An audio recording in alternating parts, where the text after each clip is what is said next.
तो हम बात कर रहे थे एलिमेंट्स के बारे में। कोई भी पार्टनरशिप फर्म, एक पार्टनरशिप फर्म कब कहलाती है, ऑर्गेनाइजेशन कब कहलाती है, तो उसमें बेसिकली ये एलिमेंट्स होने चाहिए, तब जाकर वो क्या कहलाता है, एक पार्टनरशिप फर्म कहलाता है। तो पहला एलिमेंट्स क्या है, there must be an agreement. Agreement का मतलब होता है समझौता, क्योंकि सोल प्रोप्राइटरशिप तो है नहीं।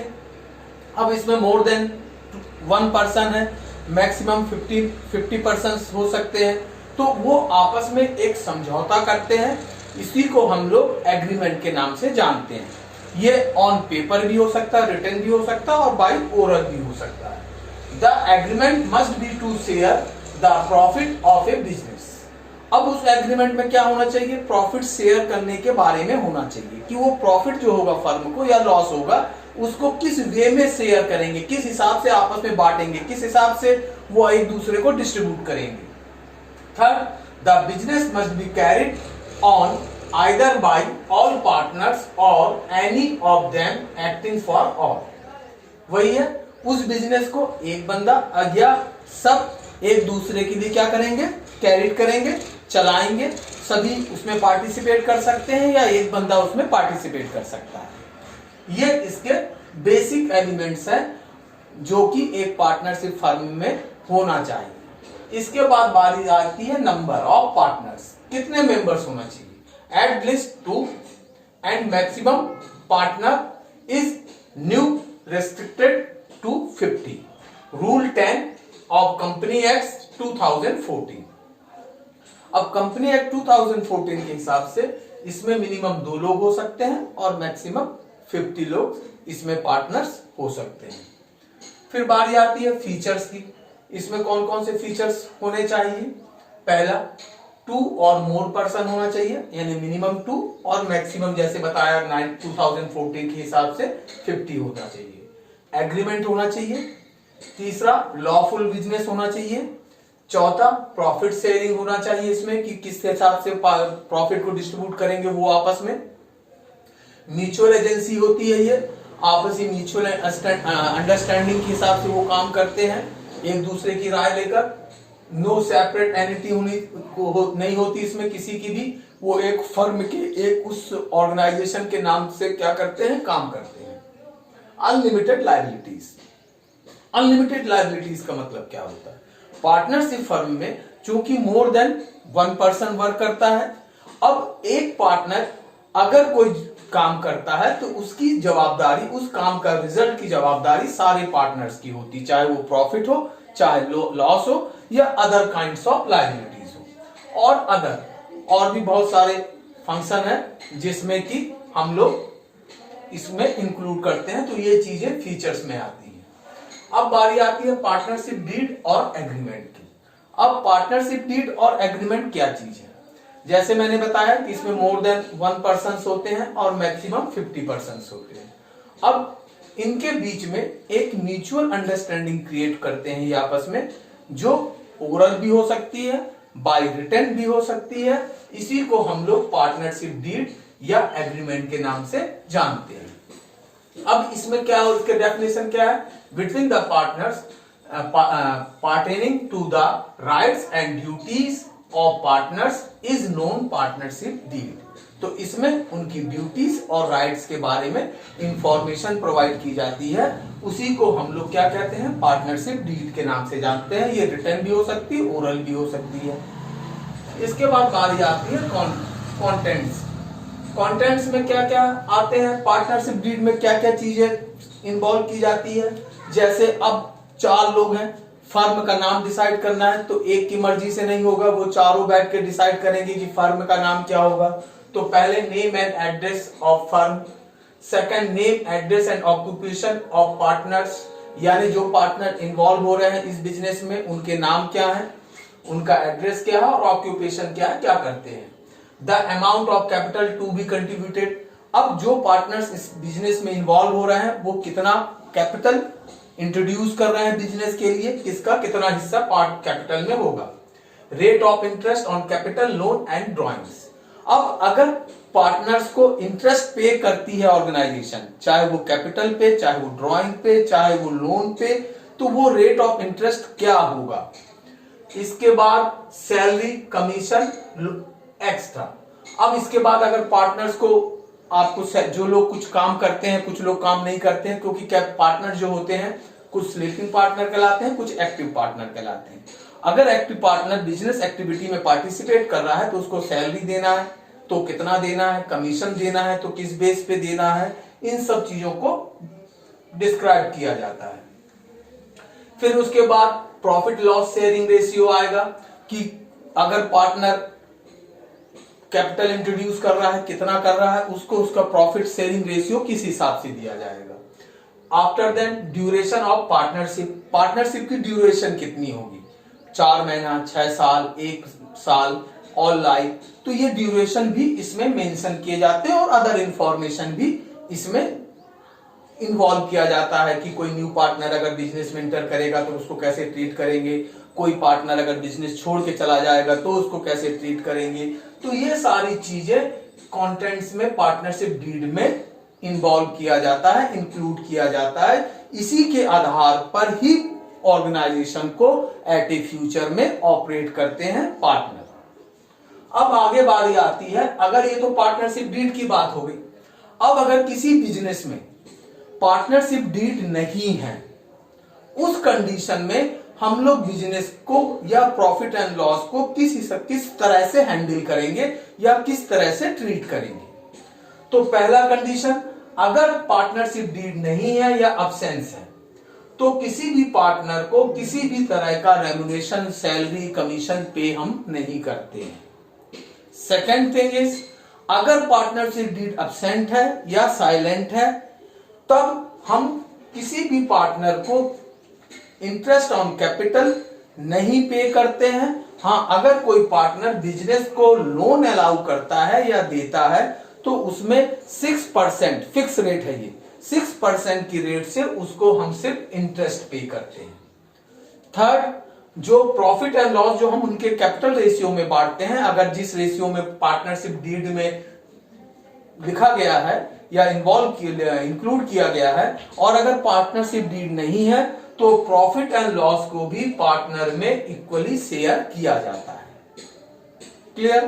तो ये कंडीशन, अगर क्वेश्चन में पार्टनरशिप डीड दिया गया है तो एज पर क्वेश्चन जो भी कंडीशन मेंशन करेगा उस कंडीशन से हम लोग प्रॉफिट एंड लॉस को डिस्ट्रीब्यूट करेंगे, इंटरेस्ट एंड ड्रॉइंग पे करेंगे, इंटरेस्ट ऑन कैपिटल उनसे लेंगे। बट अगर पार्टनरशिप डीड अब्सेंट है या नहीं है, उस कंडीशन में हम किसी भी पार्टनर को कोई भी सैलरी, कमीशन या कोई भी रेम्युनरेशन पे नहीं करेंगे, इंटरेस्ट ऑन कैपिटल पे नहीं करेंगे। बट अगर किसी पार्टनर ने कंपनी को एडवांस या लोन पे किया है तो उस पे इसको 6% की रेट से इंटरेस्ट पे करेंगे।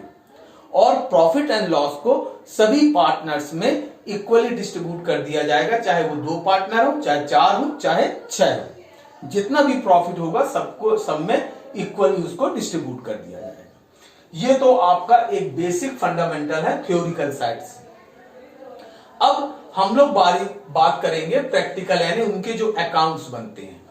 तो अकाउंट्स यहां पे 4 अकाउंट्स बनाए जाते हैं।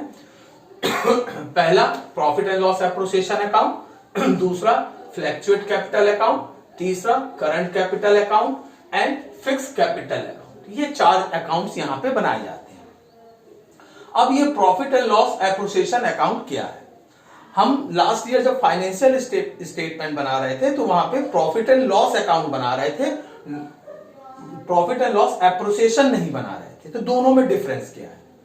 किसी भी फर्म के जो इनकम और एक्सपेंसेस होते हैं बेसिकली हम लोग 2 हिस्सों में बांट देते हैं, operating and non operating. Operating expenses जो बिजनेस को चलाने के लिए खर्चे किए जाते हैं या उससे इनकम मिलती है, उसको हम लोग ऑपरेटिंग में डाल देते हैं। नॉन ऑपरेटिंग जो कि बिजनेस को रन कराने से कोई कनेक्शन या उनका रिलेशन नहीं होता है, तो वो जो हिस्सा था जो हम लोग ने लास्ट ईयर किया था फाइनेंशियल स्टेटमेंट में, वो ऑपरेटिंग सेक्टर था। अब ये जो प्रॉफिट एंड लॉस एप्रोसिएशन अकाउंट है, ये नॉन ऑपरेटिंग इनकम और एक्सपेंसेस का पार्ट है। वहां हम लोग क्या निकालते थे? नेट प्रॉफिट निकालते थे। नेट प्रॉफिट किसका होता था? ऑर्गेनाइजेशन के नाम से निकालते थे हम लोग। अब उस ऑर्गेनाइजेशन में जितने पार्टनर होंगे उनको वो प्रॉफिट एंड लॉस डिस्ट्रीब्यूट करने की प्रोसेस यहां से शुरू होगी। वहां और यहां का डिफरेंस समझ में आ गया? वो ऑपरेटिंग पार्ट था, ये नॉन ऑपरेटिंग है। वहां पे वो खर्चे और इनकम लिए जाते थे जो बिजनेस को रन कराने के लिए कंपलसरी होते थे। यहाँ पे वो इनकम और एक्सपेंसेस लिए गए हैं जिनको फर्म को रन कराने से कोई लेना देना नहीं होता है। तो पहला हम बना रहे हैं प्रॉफिट एंड लॉस एप्रोसिएशन अकाउंट। यहाँ पे सेम वैसे ही बनता है, ये डीआर साइड है और ये सीआर साइड है। डीआर साइड फर्म के लिए हमेशा किसका होता है, एक्सपेंसेस का कॉलम होता है, और सीआर साइड इनकम का होता है। यहां पे भी सबसे पहले सीआर साइड की बात करें, बाय बैलेंस गिवन, ये जो बाय बैलेंस है ये क्वेश्चन में आपको दिया रहेगा नेट प्रॉफिट के नाम से। क्यों, वो जो प्रॉफिट एंड लॉस अकाउंट हमने बनाया था उसका जो प्रॉफिट था वो यहाँ पे कैरी फॉरवर्ड होता है, क्वेश्चन में गिवन रहता है। क्यों, क्योंकि फर्म की ये इनकम है। दूसरा बाय इंटरेस्ट ऑन ड्रॉइंग। अब जितने पार्टनर हो, ए बी सी डी, जो कोई भी नाम, राम रहीम करीम कुछ भी दिया हो, उस हिसाब से पार्टनर के नाम आएंगे। ड्राइंग का मतलब आपको मालूम है कि कोई पार्टनर जब अपने पर्सनल यूज के लिए बिजनेस से कोई अमाउंट या गुड्स विड्रॉ करता है तो उसको हम लोग ड्राइंग के नाम से जानते हैं। अगर उसने अमाउंट ड्रॉ किया है और बिजनेस फर्म उससे कोई इंटरेस्ट लेती है तो उसका इंटरेस्ट कैलकुलेट करके यहां डालते हैं, उनको सम करके बाहर डाल दिया जाता है। तो ये दो कॉलम सिर्फ सीआर साइड में आती है। डीआर साइड में कंपनी को जो जो चीजें पार्टनर से लेना है, पार्टनर के लिए एक्सपेंसेस यानी पार्टनर को पे करना है। यहां पार्टनर से लेना है क्योंकि इंटरेस्ट ऑन ड्रॉइंग पार्टनर से हमको लेना रहता है। अब इंटरेस्ट ऑन कैपिटल, अगर क्वेश्चन में ये कंडीशन दिया गया है कि कैपिटल पे इतना इंटरेस्ट पे करना है तो इंटरेस्ट ऑन कैपिटल कैलकुलेट करेंगे, जितने पार्टनर होंगे इनर कॉलम में लिख के आउटर कॉलम में डाल देंगे। फिर इसी तरह से सैलरी आ जाएगी, इसी तरह से कमीशन आ जाएगा। अगर मान लो दो पार्टनर है, एक को सैलरी मिल रही है एक को नहीं मिल रही है तो कोई बात नहीं, हम एक के नाम से डालेंगे। एक को कमीशन मिल रहा है दूसरे को नहीं मिल रहा है तो उसके नाम से डालेंगे। तो जिसको जिसको कमीशन और सैलरी इस तरह की जो चीजें मिलेंगी वो हम यहाँ पे डाल देंगे। अदर एक्सपेंसेस में और भी बहुत सी चीजें आती है, जनरल रिजर्व में ट्रांसफर करना रहता है, तो वो एज पर क्वेश्चन हम लोग बाद में देखेंगे।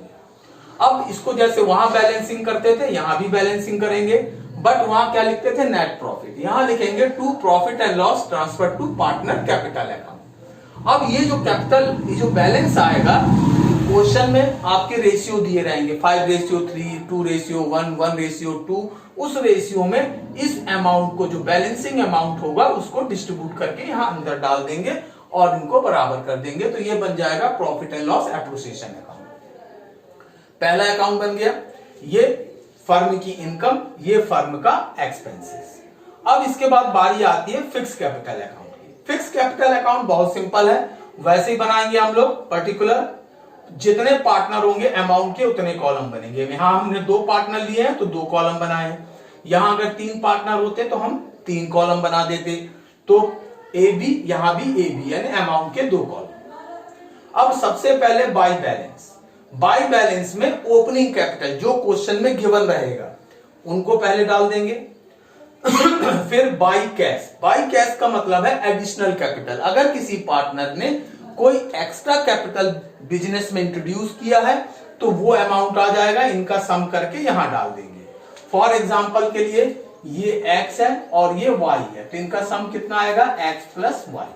तो यहां भी क्या आ जाएगा, x प्लस वाई, यहां पे भी x प्लस वाई। इस तरह से बैलेंसिंग कर देंगे दोनों पार्टनर का, ए का भी और बी का भी। तो ये हमारा बन गया फिक्स कैपिटल अकाउंट। थर्ड बनता है current capital account. Current account किसको कहते हैं, करंट ईयर से रिलेटेड जो भी पार्टनर्स को मिलने वाली चीजें हैं और पार्टनर से ली जाने वाली चीजों को ही हम लेंगे, बाकियों को कुछ नहीं करेंगे।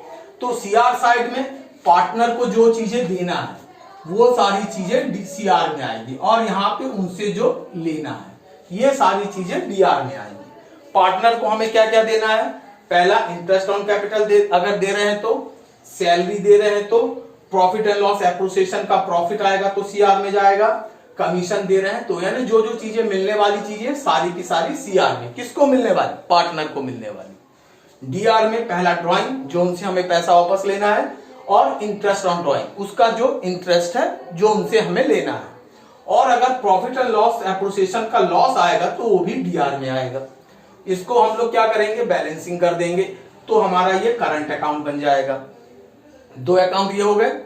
तीसरा बनता है fluctuate capital account. Fluctuate capital account जब बनाते हैं तो फिक्स कैपिटल और करंट दोनों को मर्ज कर देते हैं, एग्रीगेट कर देते हैं, तो ये फ्लैक्चुएट कैपिटल अकाउंट बन जाता है। अब इसमें देखिए by balance opening capital, by cash additional capital, by balance opening capital, by cash additional, यानी ये दोनों फिगर यहां आ गई। फिर इसके बाद interest on capital, salary, profit और कमीशन, सैलरी, कमीशन, प्रॉफिट, यानी यहां दोनों के अकाउंट की सीआर की एंट्री सारी की सारी इसके सीआर में आ गई। डीआर में यहां कुछ नहीं था फिक्स कैपिटल में, यहां दो चीजें थी, drawing, interest on drawing, drawing, interest on drawing, loss होगा तो वो आएगा। फिर यहां बैलेंस कर देंगे तो ये फ्लैक्चुएट कैपिटल अकाउंट, यानी इन दोनों को आपस में मर्ज कर दिया तो फ्लैक्चुएटिंग कैपिटल अकाउंट आपका प्रिपेयर हो गया। अब क्वेश्चन में अगर फिक्स कैपिटल अकाउंट बनाने को दिया है तो उसके साथ करंट अकाउंट बनता है, और अगर सिर्फ कैपिटल अकाउंट बनाने की बात कर रहा है तो फ्लैक्चुएट कैपिटल अकाउंट बनता है, फिर इन दोनों को नहीं बनाते। प्रॉफिट एंड लॉस एप्रोसिएशन अकाउंट लगभग सभी क्वेश्चनों में बनता है क्योंकि हमको ये शेयरिंग रेशियो निकालना पड़ता है। और अगर क्वेश्चन में दे दिया प्रिपेयर द नेसेसरी अकाउंट्स, फिर आपको ये चारों अकाउंट्स बनाने पड़ेंगे और सारी इंफॉर्मेशन आपको इसमें मेंटेन करना है।